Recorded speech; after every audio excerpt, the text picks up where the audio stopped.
প্রথমে বন্ধুত্ব, তারপর বিয়েতে থাকা অবস্থায় অন্য পুরুষের সাথে সম্পর্ক। নিজের ভুল বুঝতে পেরে সেই সম্পর্ক থেকে সরে আসার হাজারো চেষ্টা, কিন্তু সকল চেষ্টাই যায় বৃথা। ছুটতে পারে না সেই নামহীন সম্পর্ক থেকে। ৫-৬ বছর অসহনীয় শারীরিক অত্যাচার, ভয়ভীতি, দফায় দফায় এটিএম বুথের মতো ব্যবহার, ব্ল্যাকমেইল, এসব সহ্য করে শেষে নিজের হাতে খুন করেন প্রেমিককে। খুনের পর ফিরে যান কানাডায়। গা শিউরে ওঠা এ ভয়ানক গল্প নরসিংদীর প্রবাসী পারভিনের।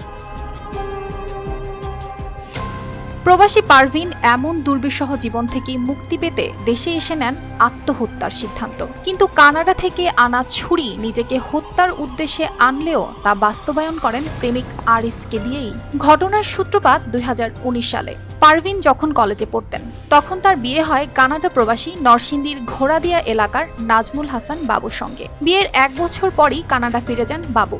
এর ৩ বছর পর রায়পুরার প্রেমিক আরিফুলের সঙ্গে পরিচয় হয় পারভিনের। তখন হঠাৎ তার মরণ ব্যাধি ক্যান্সার ধরা পড়ে, যা ছিল প্রথম পর্যায়ে। পাশাপাশি তিনি জানতে পারেন তিনি কখনো মা হতে পারবেন না। এ সময় পারভিনের সাহস যোগান প্রেমিক আরিফ।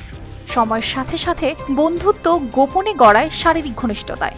কিছুদিন পর পারভিন জানতে পারেন আরিফুলের বউ বাচ্চা সবই আছে।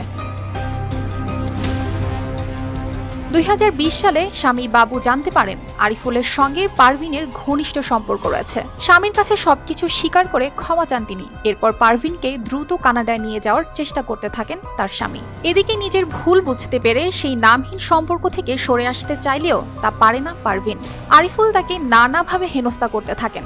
গোপনে ধারণ করা অন্তরঙ্গের ভিডিও স্বামী ও পরিবার পরিজন এবং সোশ্যাল মিডিয়ায় ছড়িয়ে দেওয়ার ভয় দেখিয়ে করেছেন জোর করে শারীরিক সম্পর্ক। পারভিনের ভাষ্য মতে এটিএম বুথের মতো ব্যবহার করেছেন তাকে। দফায় দফায় আদায় করেছেন ১০ থেকে ১২ লক্ষ টাকা।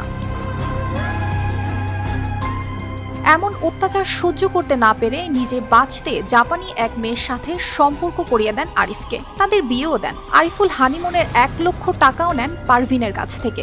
এরপর আরিফ চলে যান জাপান। পারভিন ভেবেছেন এই পর্যায়ে আপদ বিদায় হয়েছে, কিন্তু না, তার জন্য বড় বিপদ অপেক্ষা করছে ঈদুল ফিতরের দিন। সেদিন স্বামী বাবুর কাছে অশ্লীল ভিডিও ও বাজে মেসেজ এবং হুমকি ধামকি দেন। এগুলো সহ্য করতে না পেরে পারভিনকে দেশে পাঠিয়ে দেওয়া হয়। আরিফুলও জাপান থেকে চলে আসে। আরিফের ভাড়া করা বসুন্ধরার ফ্ল্যাটে ওঠেন পারভিন। তারপর আবারও জোরপূর্বক পাশবিক কর্মকাণ্ড চালান আরিফুল, যা সহ্য না করে কানাডা থেকে ফিরেই ক্ষত বিক্ষত করেন প্রেমিককে।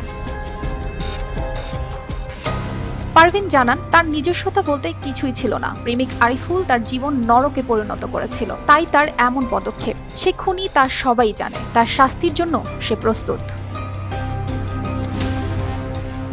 অর্পিতা জাহান, RTV।